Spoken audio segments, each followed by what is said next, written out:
goodness.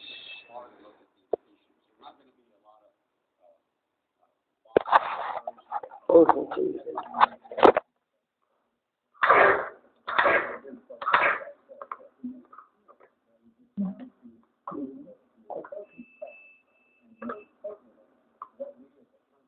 No, immediately stopping my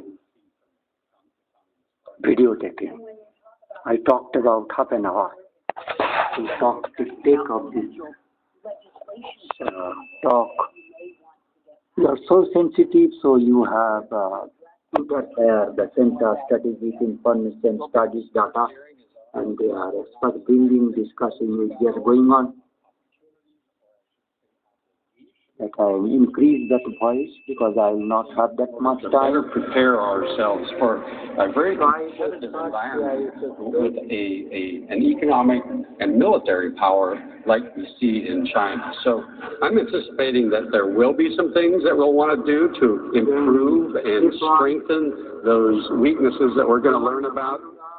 So yes, stay tuned for some very important concrete work ahead. The committee chairman Mike Gallagher said the committee will try to map a way to, quote, selectively decouple the U.S. and Chinese economy. A lot of members of the business community are saying, how is that going to work? We're told to do business with China over the past several years.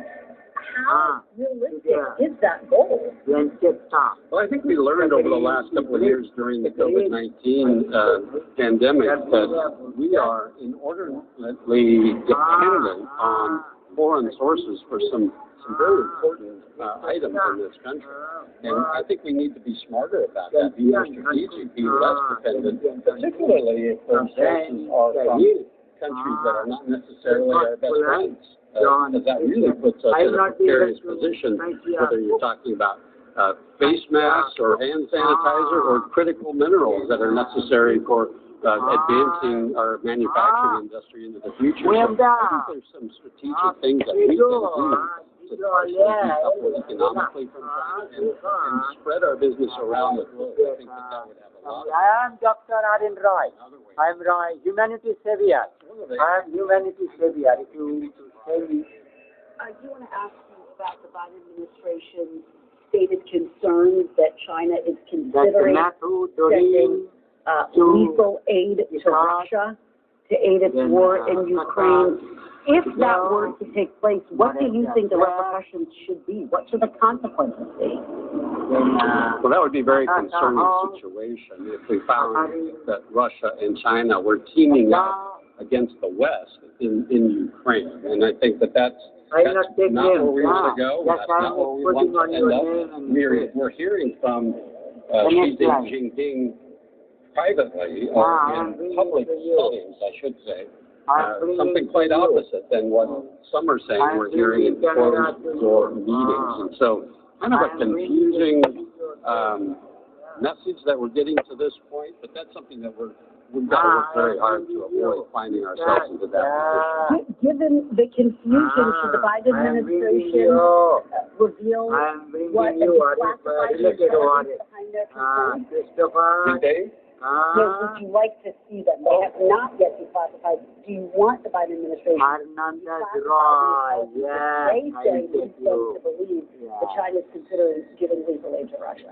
So I think at this point what definitely has to happen is members of Congress need to be more educated, more aware of what the situation actually is so that we can make intelligent decisions on how best to prepare and best how to respond. And I think at that point, then we can make those determinations on what further actions should be taken. So, and just to try one more time, would you like the administration to actually declassify the intelligence? Is that the right move? Is that the most transparent move for the American people?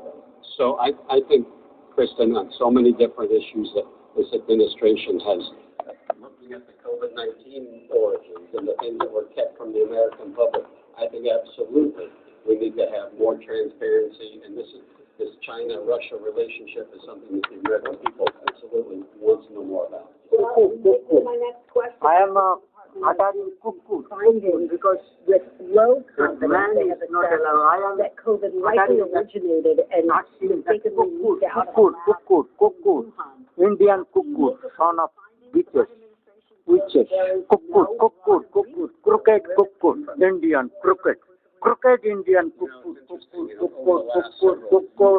who is rendering my many of my constituents and many of my so colleagues insert your photograph. It looked to And us that you will the see evidence was what quite crisis clear of their that create the about origination in my of inserting this the photograph.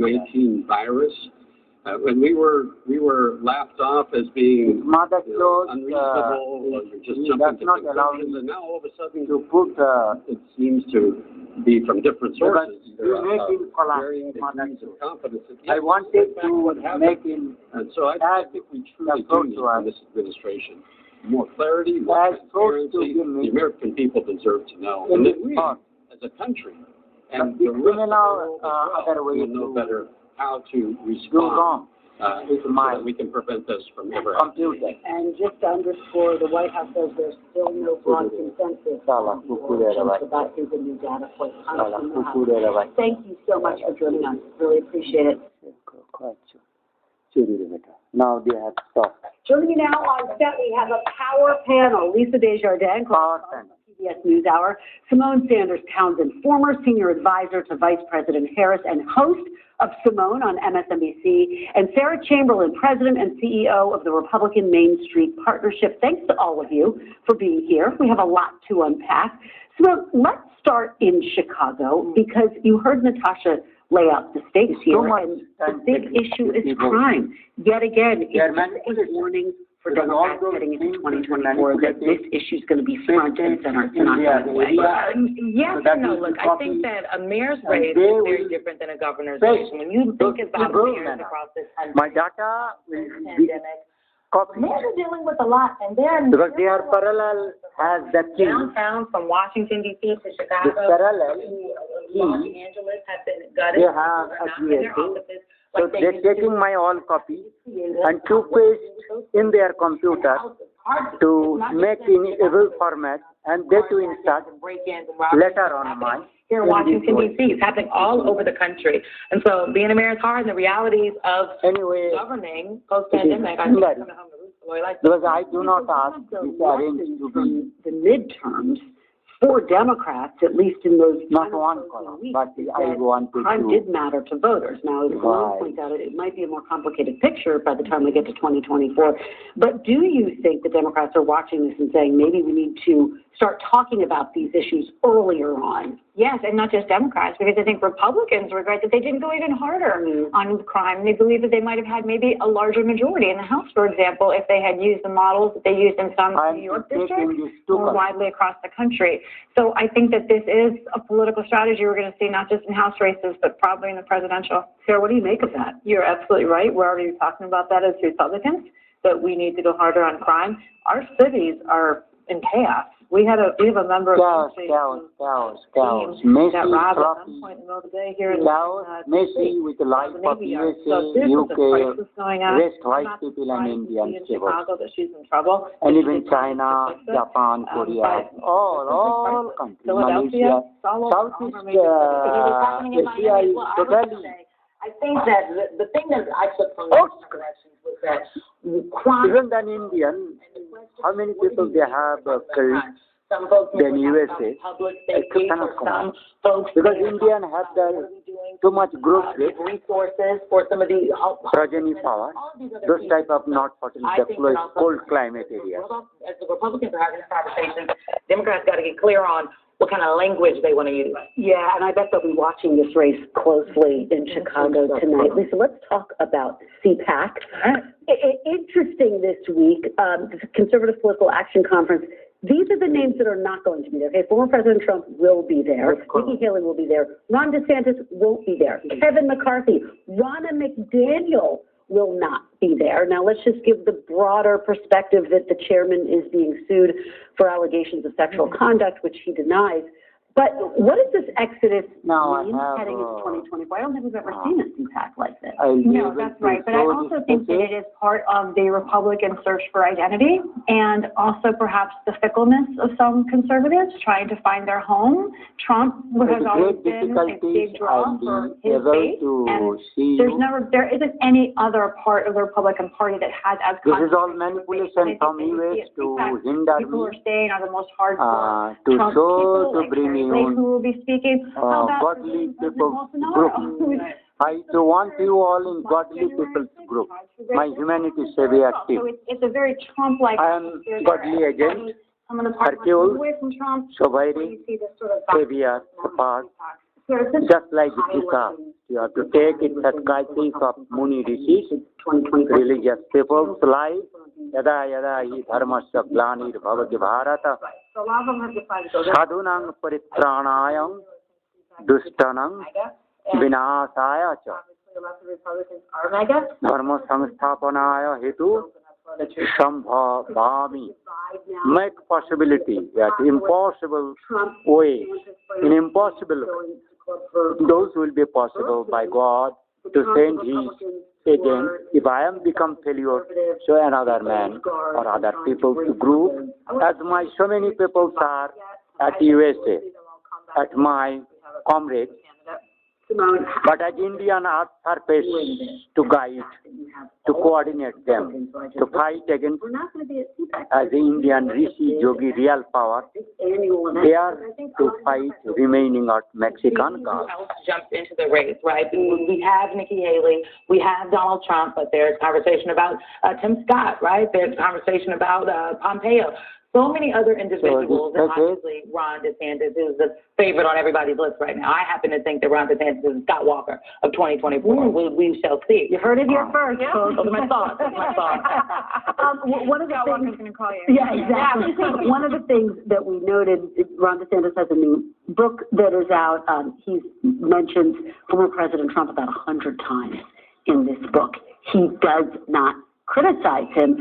Sarah, is that the smart way to go against Trump? Because Trump's already hitting Ron DeSantis hard. He's got a nickname for him, Ron DeSanctimonious. I know, or Meatball, or whatever he calls him. Yeah, I think it's a great way to go at it. Ignore him for now. Go out, do your book tour, which is kind of, I think, the soft announcement for him for presidential to see how the American people respond. But I think for him, the right strategy is right now to ignore Trump. So other Republicans are essentially declining to differentiate. This is the team of the president. I want to play this down and get your reaction. So I will be What specific policy areas would you say part with Donald Trump? Oh. What I am saying is I don't kick sideways. I'm kicking forward. Joe Biden is the president. He's the one I'm running against. And what I'm saying is you don't have to be 80 years old to be president. What are the differences in terms of policy positions that, for example, you may have with President Trump? Probably not very many at all. I am so thankful that we have President Trump in office. Can you delineate just one policy difference that you might have with him? Yeah. Well, I think the times call for different leadership. They will go ahead. So that's sustainable? I mean, do these candidates have to start drawing firm, and potential candidates, I should say, have to start drawing firm lines and early when they get into the race? Not yet. I think once we get to 2-3 debates in and somebody is starting to emerge as candidates 2 and 3, then you might see sort of like a Kamala Harris really make a move. But I think right now they don't need to. Sarah, what do you think? Is that tough enough to go up against Trump? It is right now, but the polling shows amongst Republicans that they liked his policies. They questioned the man. They are but a lot of his policies. They are mishandling me. So The criminals mishandling me. grassroots members Sure, of but grassroots members of the Republican Party who are the members, evil. folks are going to need those votes. The evil has mishandled me. Yeah, clearly they are holding out for as long as they can. Simone, I have to ask you about this op-ed in the New York Times. I asked Senator Murphy. Oh my God, I guess I was listening to the interview. He did not want to weigh in. It essentially says delegates should pick the vice presidential nominee. Your old boss is the vice president. How do you think they're viewing that inside her office? I think any Democrat or anyone who has ever worked a convention or is familiar with how delegates get selected thinks this is a crazy idea. I don't know if Mr. Craig is aware of the process here, but you run to be elected as a delegate in some places. And could you imagine if delegates were picking the Republican and the Republican Party? Marky Democrat might end up on the ticket. I agree. We got to leave it there. Thanks so much for a fantastic conversation. We really appreciate it. Lisa, Simone, and Sarah appreciate it. Bakhmut, isn't it? The Democratic Senator from Connecticut, Chris Murphy. Senator Murphy, thank you so much for joining us this afternoon. So China, obviously, in the spotlight in the China Select Committee, holding a prime-time hearing tonight, the first of its kind, and it comes as the Biden administration is warning China against providing lethal aid to Russia. In fact, as you know, Jake Sullivan told Chuck on Sunday the U.S. had not yet seen evidence that China was doing that. So I'm curious, what is your level of concern at this very moment that China may actually provide that lethal aid to Russia? I think it's extraordinary that China has provided no military aid to Russia during the first year of the Ukrainian war. This is a country, China, that declared there would be no limits to its partnership with Russia at the beginning of the war. Effective U.S. diplomacy in part that has convinced China to stand down. Now, Russia is at a uniquely vulnerable moment right now. They simply don't have the ammunition, the equipment, the supplies, the technology to keep this war up for another year. And the only place they can really go for what they need is to China. Now, unfortunately, China has an interest in keeping this conflict going, right? China benefits if the United States and Russia are at each other's throats, if we're draining our treasuries, fighting each other, at least through proxies. And so there's a clear interest that China may have in supplying these weapons, but we've got to make it clear to China that there will be significant consequences. They will not allow me much if they make this decision to start flowing weapons there. And Senator, the administration has said there will be consequences. I hear you saying there should be sanctions if China does in fact take this move supplying lethal aid to Russia. Anything else? I think I will be willing to work with the administration on whatever set of consequences they think are most impactful. I don't necessarily think we need to pre-announce what those would be. But China has held back weapons supplies to Ukraine thus far because they know that those consequences are real. And China's just going to have to weigh whether the benefit of this war continuing for another year to them is worth the price of deeper fissures in the relationship between the United States and China. Senator, the Biden administration has been clear that this is a concern for them, even though they haven't seen China take this step yet. I wonder, do you think the administration should declassify the intelligence so that the American public can understand the source of their concerns? I think this is different than the information we had about Russia's intentions to invade Ukraine. I don't think it would shock anybody in America to learn that China is thinking about supplying weapons to Russia. Again, they announced that this was going to be a deep, integrated partnership between these two countries at the outset of the war. So at the moment when they declassified the intelligence about the invasion, there was a lot of skepticism all around the world that Russia was really going to go forward with it. I don't think there's that same skepticism about China's intentions. Well, I hear you, Senator, and yet these are quite serious accusations that the administration is leveling against China. In fact, ones that you could argue are adding to the tensions between the two nations. Why not, given, as you point out, that they did declassify the intelligence before Russia invaded Ukraine? Why not do it now? Why not be as transparent as possible with the American public as they make this case?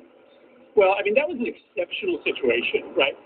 You literally had our allies in Europe disbelieving that the Russians were intent on invading Ukraine. This is just a fundamentally different situation. And the reason that we don't declassify intelligence is because it often betrays our sources and methods. We're willing to take that chance because of the exceptional disbelief in Europe about Russia's intentions to invade. That disbelief simply doesn't exist here, and so there's not the reason to essentially compromise the ways in which we get our intelligence. hinder me. They are not allowing me. Rarely ever see. They are not allowing me. They attach file. And I trust the analysis. I attach this file, Move on to but they does not allow me. Department of Energy, which has assessed with low confidence that COVID was likely the result of an accidental lab leak. They are not allowing me. Yet the White House has repeatedly said yesterday, look, there's just no broad consensus on where COVID originated. What do you make of the findings by the DOE? What do you We never know with high confidence where this virus began. You have very respected experts that are sure that it came, or very confident it came from animal sources. The Department of Energy suggesting with low confidence they believe it came from a lab. What I know is that China withheld critical information at the beginning of the spread of this virus, and that it frankly argues not for less integration between the U.S. and China, but for more integration between the United States and China on public health defense, so that we have access to information as early as possible when a virus breaks out somewhere around the world. Senator, let's move on to Ukraine. President Zelensky has called for F-16 fighter jets. President Biden says he's not sending them right now. A lot of your colleagues there on Capitol Hill say that's the wrong move. They say that the administration is giving President Zelensky enough aid to stay in the war, but not to win the war. What say you? Should the Biden administration provide the F-16 fighter jets? So our first responsibility as Congress is to defend our nation. And we want to make sure we flow as much weaponry to Ukraine as we can without harming our ability to defend ourselves and our treaty allies. Remember, we have treaty obligations with NATO partners who are also in line for many of these same weapons systems. And so we are getting to a critical point in which we are not compromising American security and treaty ally security. And so on these F-16s, I think the president is just making a judgment right now that they are not immediately necessary.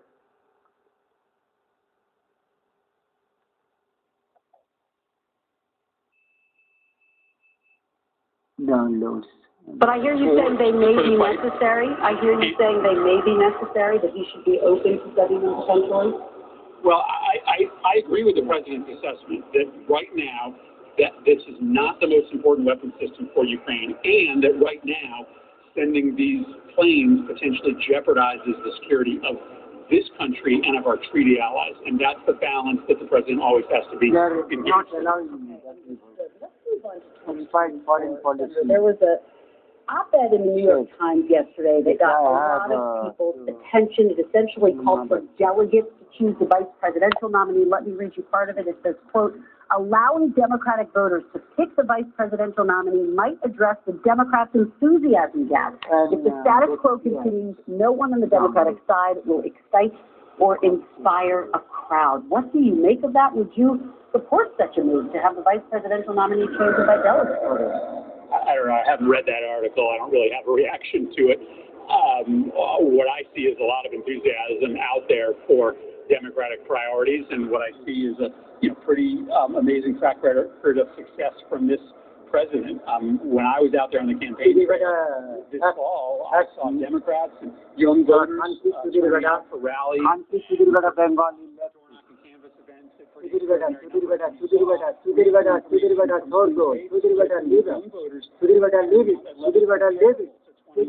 criminals, ladies, and new this is Indian, Bengali, Mexican cars. You rate whole President Biden, USA Democratic Party. and Mexico, Cuban cars, villages. That's all people rooting for President Biden to run. That robots, killer robots, and intelligence. I think Donald Trump is likely the Republican candidate. Narrative.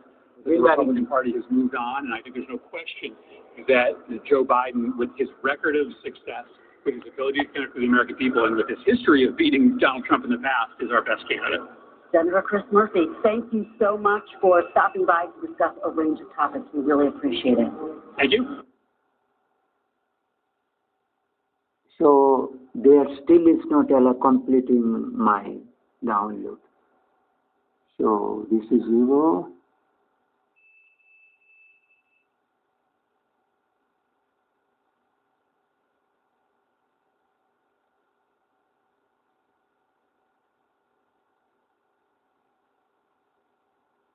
The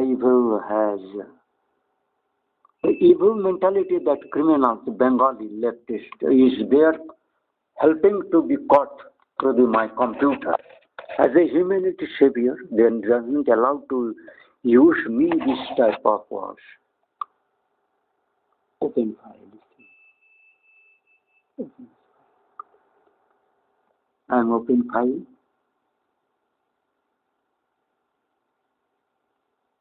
Or I to go.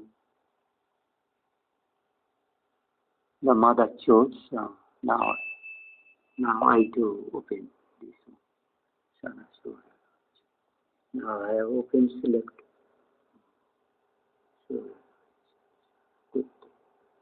And President Biden and Vice President Kamala Harris to deliver remarks in just a few minutes, kicking off a White House reception celebrating Black History Month as February comes to a close.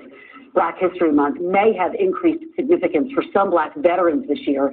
2023 marks the 75th anniversary of the desegregation in the U.S. military. As NBC's Lucy Bustamante reports, racial disparities in the armed forces of Calcutta, Bengali leftist red. Mother Church, Ajay Das, Sudet Das, Balad Datta, Manadet Das Nande, Manadet Nande, Sudir Vedas, Subankar Bhattacharya, criminals, Swara Bachchas, Bengali Indias, Swara Bachchas, criminals, Swara Bachchas, Kuttas.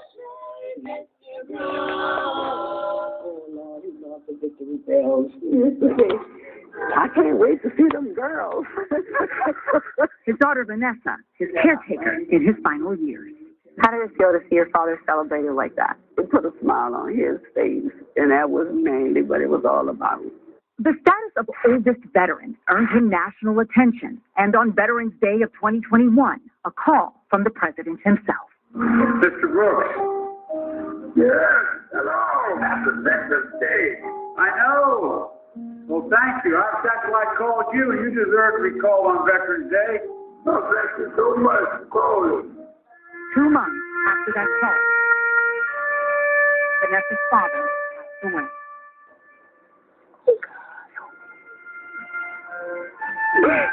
He was my hero. He loved everyone. And I am so proud to be his daughter.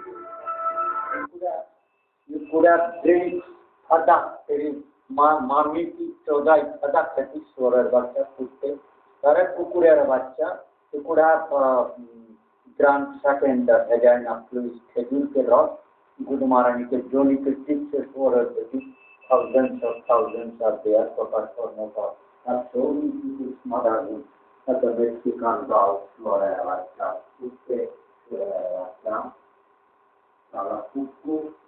Kalau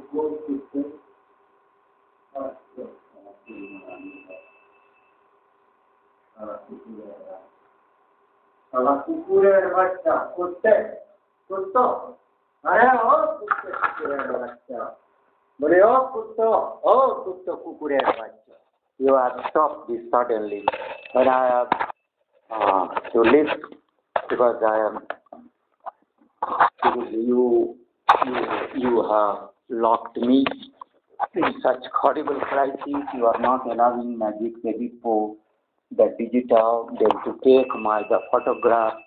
This is the digital camera Sony's make, the robots, the killer robots group, Indian Bengali, Mother Chod, who to capture Taiwan, to misuse Taiwan, China, Hong Kong, Shanghai, etc., Gibraltar, Mexico, Gulf, then Cancun, Merida, Progreso, Los Americanos, Houston, Florida, Southern. They are winner maker that you are not democratically elected government, Joe Biden, by evils, because after 37% vote, how can be stuck up to the 37 and that evils to manipulate our votes from there in an evil manner. So it is that Mukteswar temples, Kumaun, my Gurudev. So this is that Mukteswar Maharajji, that I am SriRobinji. This all photographs they will not allow. from Mukteshwar, all places, this photograph. So evils that Bengalis who who can laugh as a manufacturer of USA defense structure. I am SriRobinji, Humanities Sharia. So you have any new Burger, or Zealand. So actually Jack Sullivan,